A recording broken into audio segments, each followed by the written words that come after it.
Left Alaman and then no side dough.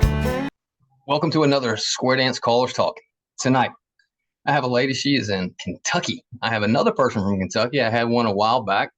And tonight, but I have a doctor tonight. Tonight, I have Dr. Amanda Skidmore. Ms. Skidmore, how are you? I'm doing pretty good. It finally started to get fall weather up here, so ready for a break in the heat and fall colors. It's great. Well, that is good to hear. We met just probably a year ago or so at a convention, and we bumped into each other a couple times since that at other conventions, state conventions, national conventions, whatever, since we don't cross paths a lot, being you're in Kentucky, and you don't get to Georgia a whole lot yet. You will, I'm sure. So, Amanda, well, first of all, I've never introduced anybody as a doctor. Tell me about that. We'll get that out of the way. Yeah, so I went through grad school and I've always been interested in science. The first thing I wanted to be when I was 4, and anybody would ask me what I wanted to be when I grew up, was I wanted to be a paleontologist, and it was probably the biggest word I knew it for.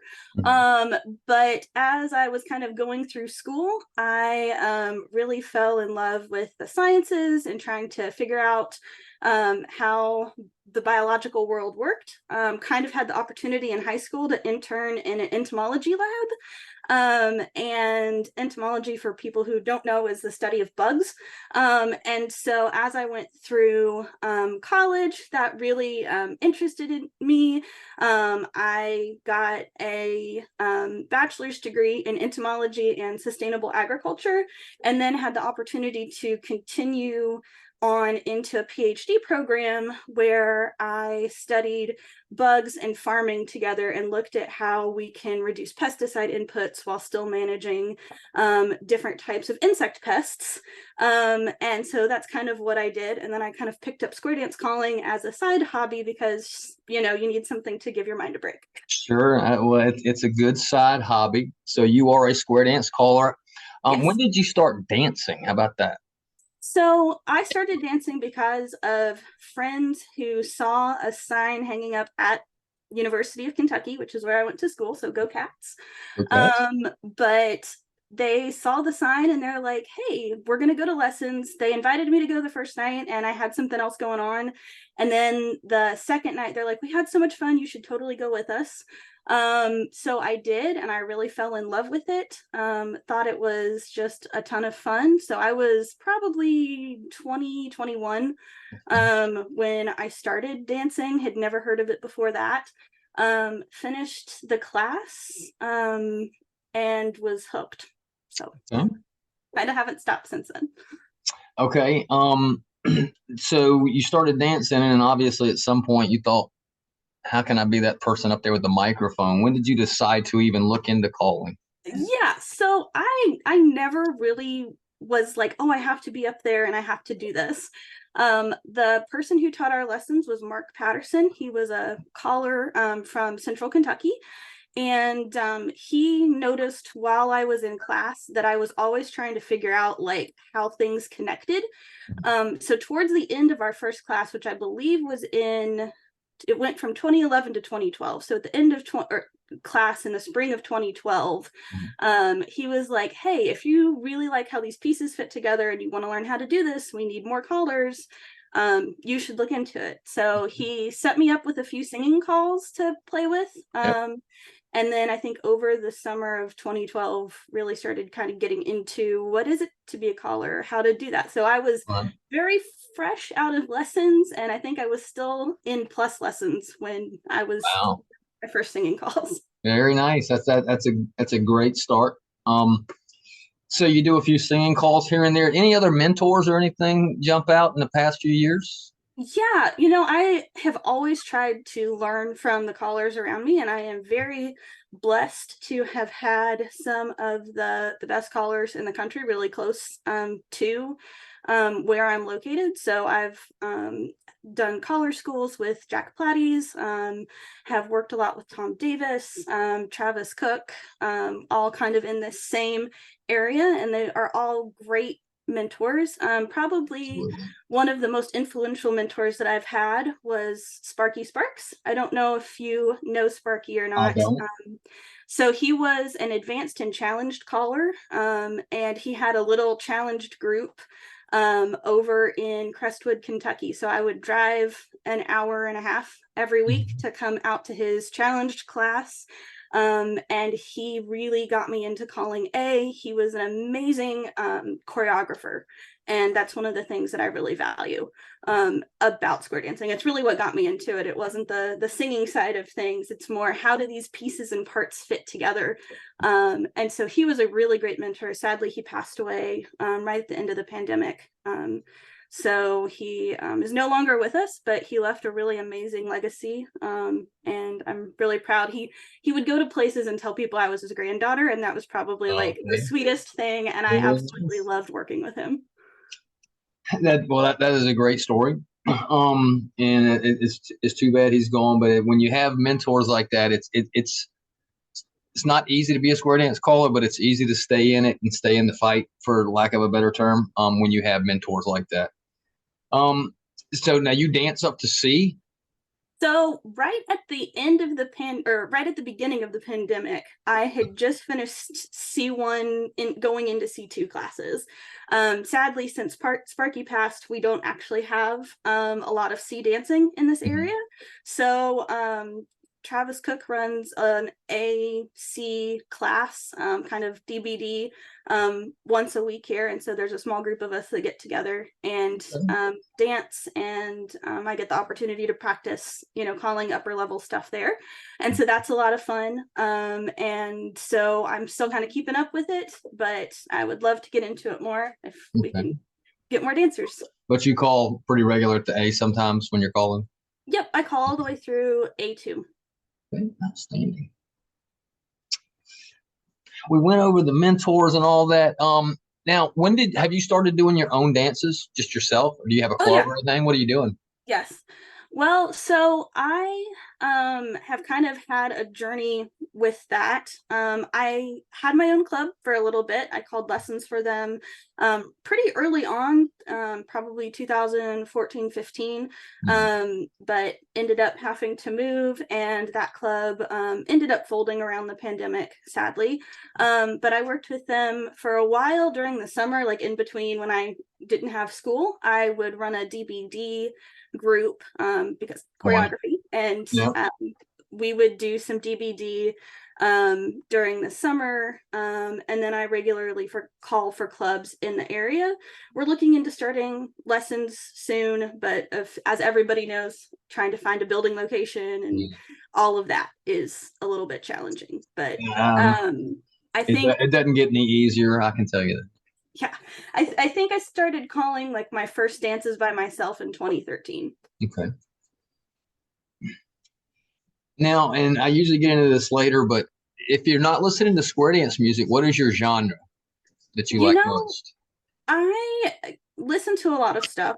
I find myself oftentimes listening to like smaller niche groups of country. I really like the kind of folky type country music. Things that tell me stories are really the songs that I like to listen to. So I listen to a lot of Zach Bryan. I listen to a lot of Charles Wesley Godwin. I listen to Cody Jinks, kind of that edge of outlaw country, edge of like indie country stuff you're probably not going to hear on the radio, but kind of hits that red dirt mix of things. If you've ever watched Yellowstone, the soundtrack to Yellowstone is usually the type of music that I'm listening to. Okay, good enough. So when you're doing dances, whether it be a tip at somebody's club or you're doing your own dance on a weekend or something, what are some of your singing calls that you like? Yeah, that is something I will be the first person to tell you that singing is not my strong suit. So I have tried very hard to curate the songs that I do to make it look like it's my strong suit. Okay. Which is something that has taken me time to do, but I now feel like I've got a pretty strong catalog of things that I can pull out and be like, yeah, I'm not embarrassed for somebody to record that and post that online. So the things that I would probably pull out the first. I really love Jolene. I was so excited.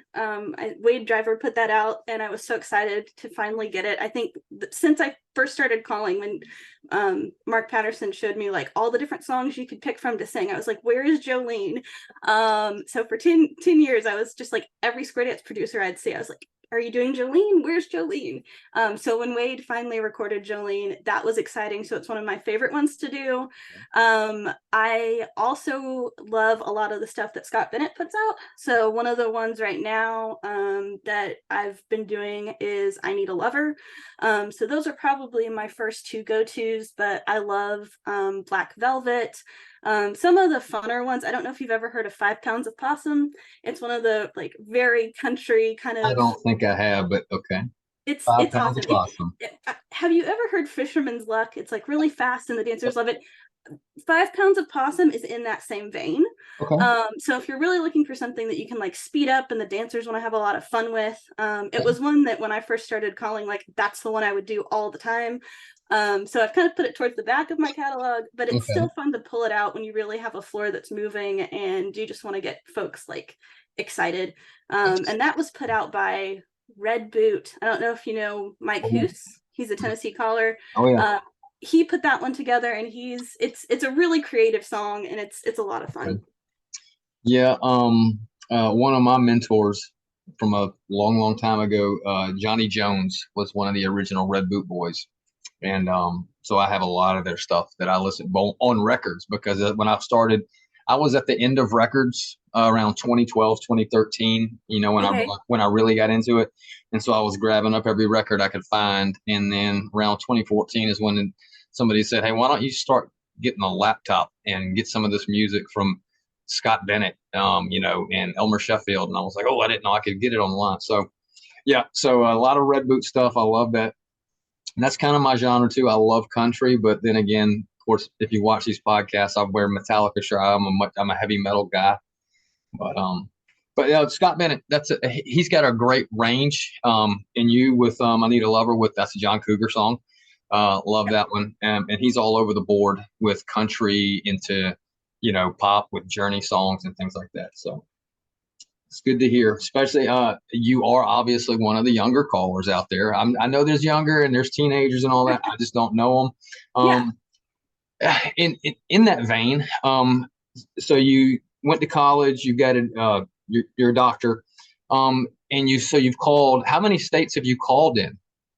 Oh gosh, I don't think I have counted. I've kind of been all over. I could sit here and count if you want me to. No. So I mean, you've lived in a few places. I mean, what issues have you found with having to move around and stuff like that? So that's actually one of the challenges I think that is really important when we're thinking about keeping younger callers in the activity, younger dancers or younger callers, is that every time we move, like it changes. As I was learning how to call, I lived in Lexington, Kentucky, and I had a great group of dancers who were really supportive. If I ever had questions or needed anything or needed a practice square, I knew who I could go to and ask, and they really grew with me. I was there for about 8 years and moved, 8 years while I was learning how to call. And then I moved to Indiana, which is not too far, but it's just far enough that you can't make it to your club dances and you can't, do the lessons that you wanted to do and those types of things. And so I really had to like restart everything and meet a whole new group of people, which is amazing, right? There's so many awesome people and so many awesome dancers, but it's almost like trying to establish yourself as a new caller in a new area where nobody's ever heard of you before. Right. And it becomes really challenging to be like, I put all this work into building those relationships and learning how to do these things, and then trying to like reinvent the wheel somewhere else and like prove yourself again. So I did that for a couple of years in Indiana, and everybody again was amazing, and I loved getting to know everyone. And then I ended up taking a job in New Mexico, which is 7 states away. Wow. Yeah. Okay. Yeah. New Mexico was awesome. There's some amazing callers out there. Really enjoyed my time with the dancers. Dancing, calling, had the opportunity to get to call for a couple clubs out there. I was only there for 6 months before the pandemic started, but even experiencing that whole new reestablishment. And then aside from, just the whole moving of things, right? It's also a lot of younger callers are taking jobs that they're having to learn. So whereas when I was in school, I could go square dancing 3 or 4 nights a week if I was caught up on my homework. But when you're trying to like move to a whole new place, establish yourself as a caller and try to like do your new job and family and all of that, that's where it becomes, I think, really challenging. So thankfully, I had the opportunity to move back to Kentucky, which again, after being gone for 5 years is almost like restarting again. There's so many people that I'm meeting that started dancing while I was gone. There's still some of the folks that I've known for a really long time that are, awesome to dance with. But it becomes this like cycle of almost having to constantly reinvent yourself and prove to people like, hey, yeah, I really am passionate about this activity. I'm not just somebody that's passing through. Yeah. I agree. And, if you can build you a good base, and if you don't go too far, that they have to travel on the weekends to come see you, because that is certainly a hurdle. But I can tell you, I mean, and I know we've met at Caller Lab too, and National Convention. You have your Caller Lab shirt on. Caller Lab is huge in that, because when you go to these conventions, or you are at a national convention and you go by the booth, this caller from New Mexico meets you. Hey, you're Amanda. Okay. You can reach out, because I said this on every podcast that I do. Square dance callers on the whole are the most welcoming, nicest people I've been around. Granted, there's going to be an ass somewhere. Okay. Just if you have the numbers, you have the numbers, but I've never run across one like that, or I've never experienced it. So yeah, you could, hey, I'm moving to Arizona. You could get on cedar.net, find the ones, and you can, hey, I know these 3 guys right here, these 3 ladies, call them up, and you could be calling, but then you still have to build a base, because there's going to be dancers going to be like, I don't know who that person, I don't want to go out there. Yeah. And that's kind of what I did. I went to a national convention right before, when I knew that I was moving to New Mexico, had the opportunity to meet some of the callers who are out there. Lisa Lincoln, Jared Gilbreth. I met both of them at conventions, reached out to Chris Jensen, who's an amazing an A caller, who calls for Wild Bunch in Albuquerque. Like, had the opportunity to meet all of them and kind of know what was happening in the square dance scene, and they were all super welcoming and really have been great to work with. So it was awesome to get to hang out with them while I was there. Oh, I can't speak for the country as a whole, but where you are in Kentucky with Travis Cook, who is an absolute magnet for square dance callers and square dance dancers. They love Travis. Tom Davis, just phenomenal, that guy.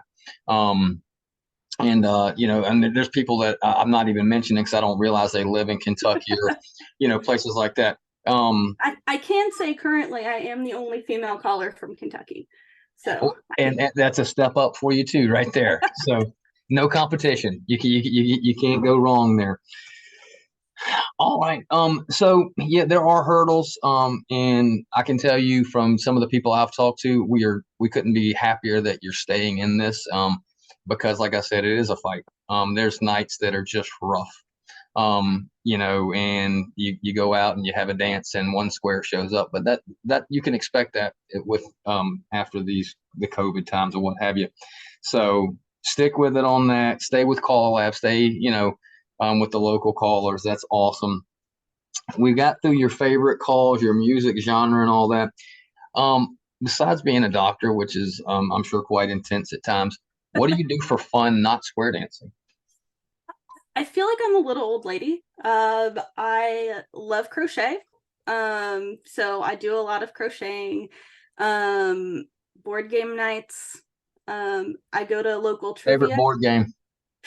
Oh, man, Ticket to Ride's really good. I love deck building games. So things like Dominion, where you are constantly building a card deck, things that have moving parts and pieces, square dancing, when I first got started, somebody compared square dancing to a Rubik's Cube that yells at you when they get mad.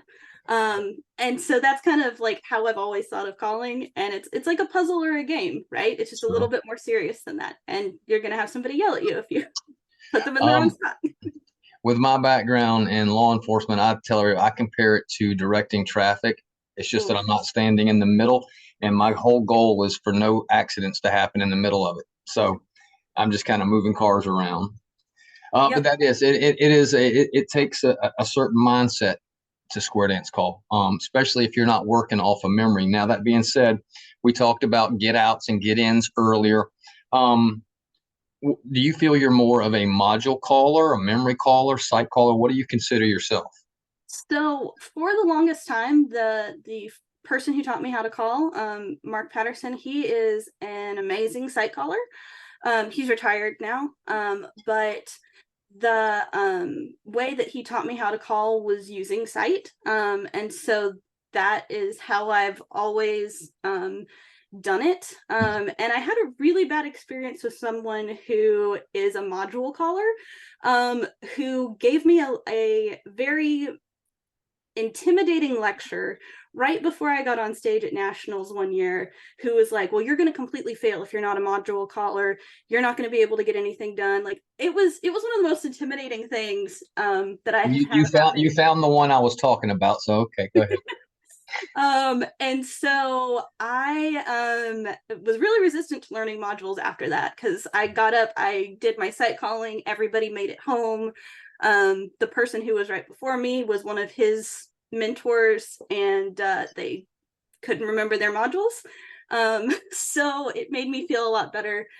Since then, I have grown to understand the value that is in modules, and have put a lot more time into learning them and understanding them. And that's really been kind of an area that is like the focus point for me right now, is to have some cooler get outs and get ins, and not just rely on putting people at home or finding my corner when I'm ready, right? Because when you're sight calling, as soon as I see it, I'm like, oh, there it is. Let's just, go with that. But to be more interesting, I know the value of modules now.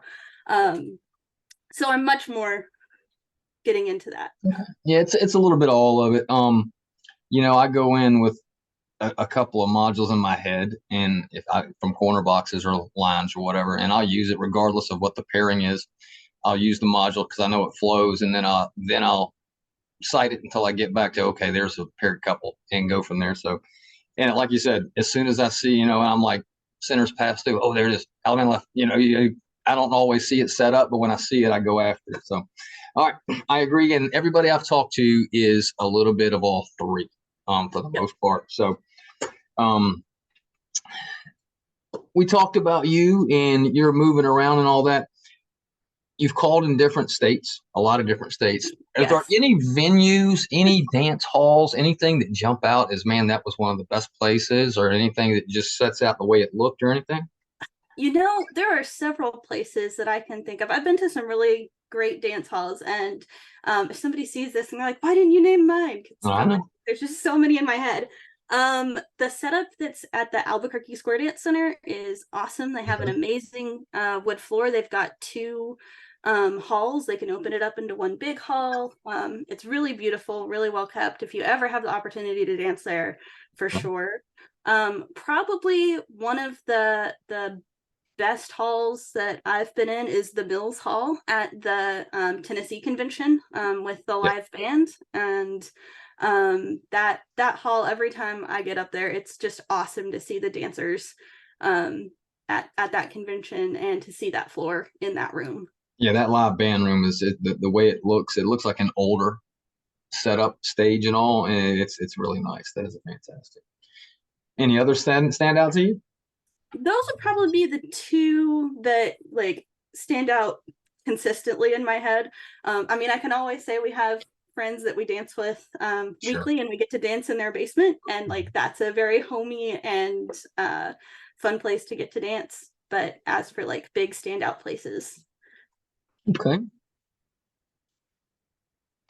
I don't ask what is the least memorable or least, but do you have any funny stories of something that happened to you when you were up there. Now, that was a good one about the guy, go ahead and breaking you down before you step on a national stage. Yeah. But anything else that you can think of? I think that probably some of the most, it's like an ongoing most memorable moment. I got the opportunity to be one of the square dance callers at the Tennessee convention, 2014, 2015, and have gotten to call at every Tennessee convention since then, which has been a real honor to get to share the stage with some really awesome folks at that convention. But probably one of the coolest things is getting to call with the live band at Tennessee. And I have really learned so much from them.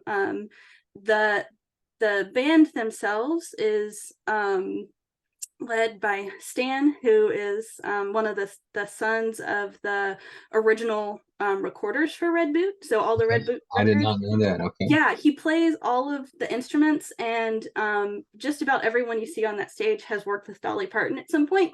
So they're all amazing musicians. Some of them work at Dollywood. They work, all over just being musicians, and Stan pulls them together for the convention every year.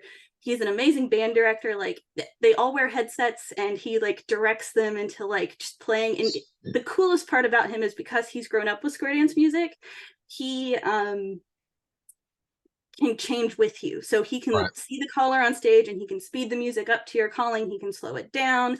If you mess up, he can get you right back started again. So one of the most awesome experiences I've had is over those years getting to work with him and the band.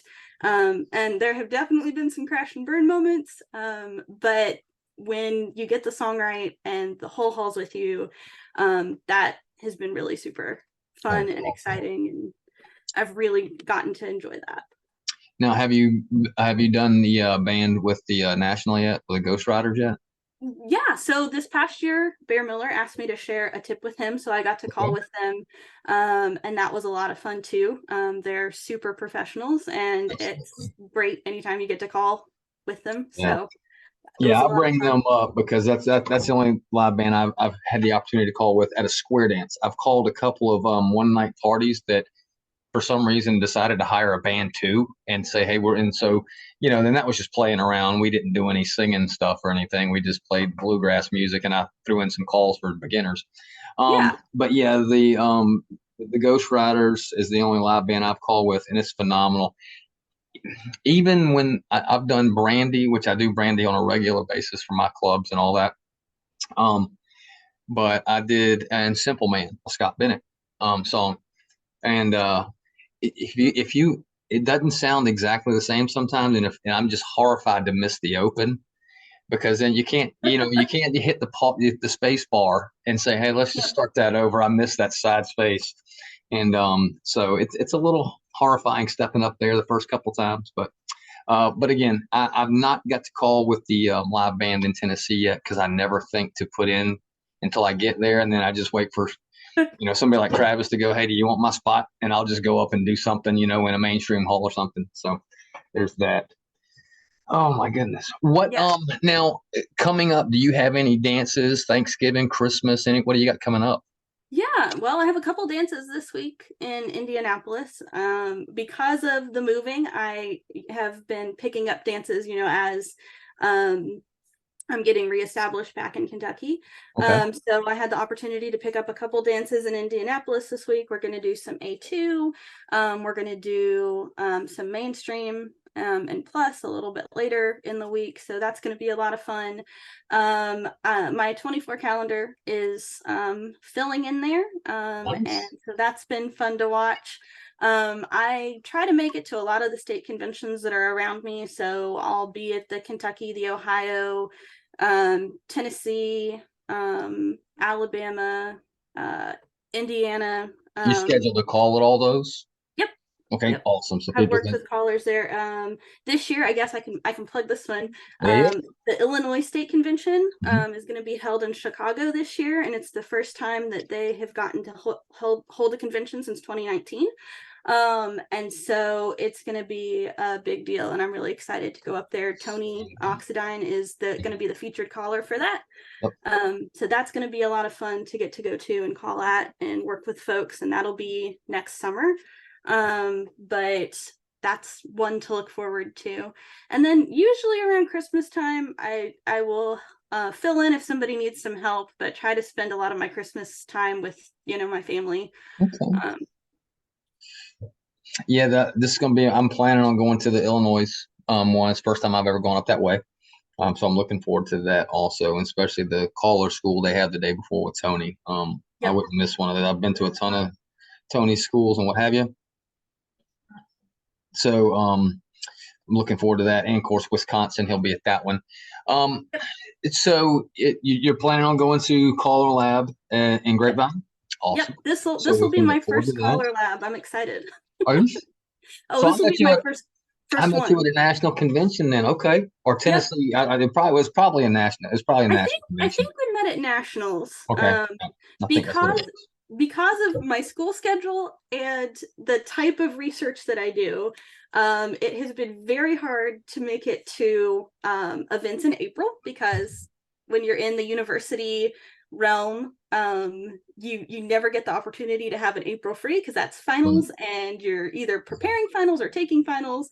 So this will be my first year that I don't have anything university related that I have to do, so I can finally make it to an actual caller lab. Okay. And Well, that's awesome. I thought you'd been before. no, I'm so excited. It's like nothing else you've gone to. Just the networking, the people you were going to see, and they're all Caller Lab members or spouses, partners, what have you. There are some dancers that come the first night because they can dance, but I will tell you, the dancing at the end of each day is it's another level, because the dancers are so good because they're callers and partners, and the people up on the stage, we're square dance callers. So when they get up there, I haven't got to go up yet, but they go up there and they show out, hey, watch what I can do. And it's fantastic. So, and plus it's in Grapevine, Texas. Never been. Looking forward to that. Now, do you, your social media, do you have a website for your calling? What do you have? So, most of what I do, I just put out on my Facebook page. Okay. Haven't really gone the website route yet. Okay. Mostly work time, trying to, get all that organized, moving so many times, which I know all leads to excuses, but have not gone down the road of setting up a website yet. But most of the time I work through email or through Facebook. Okay. Yeah, that's all. I did Facebook for the longest time, and me and Ray Owens, who I'm sure you know who that is. Oh yeah, he's awesome. A huge name in square dancing, and we got to be pretty close. And he put me together basically a partial website where it's got my calendar and all that stuff on there, and he puts my podcast up for me and all that. Awesome. So it's something to really look into. And I have had a few people in the past. I've had it for about 3 or 4 months. I've had a few people reach out to me on the because it connects to my email, and I've gotten a couple of dances out of that. So something to look forward to down the road. There's no rush on the website, because Facebook will get you there because everybody else is on Facebook. So, Amanda, that is awesome. I am certainly glad we got to sit down and talk. We've talked a little at the conventions, and I'm looking forward to seeing you definitely at Caller Lab. And I'll be at nationals too. So in nationals in Wisconsin, looking forward to that. Anything else you want to put out about Amanda Skidmore? I am excited to be calling and helping this activity, and thanks for giving me the opportunity to talk with you, and it's been great. Before you go, I ask all the callers, regardless of time and everything else, what advice do you have for square dance callers, whether it be somebody who's thinking about, hey, I want to do that, or somebody who's been doing it for 12, 15 years? Never be too proud to learn, right? Learn from everyone, even if it's someone who you don't like or you don't think they're going to do well. Listen to what they're doing, because you may still pick some things up, or you may learn what not to do. But never be too proud to ask for help, ask for critique. Always be learning, always be excited and ready to get more material and keep learning and practicing. And that's how you get better at your craft. Awesome. Amanda, it's been my pleasure getting to talk to you.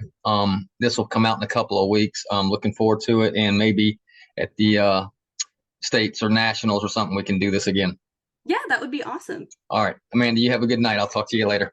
Yeah, you too. Talk to All you right, later. bye-bye. All right, bye. Bye.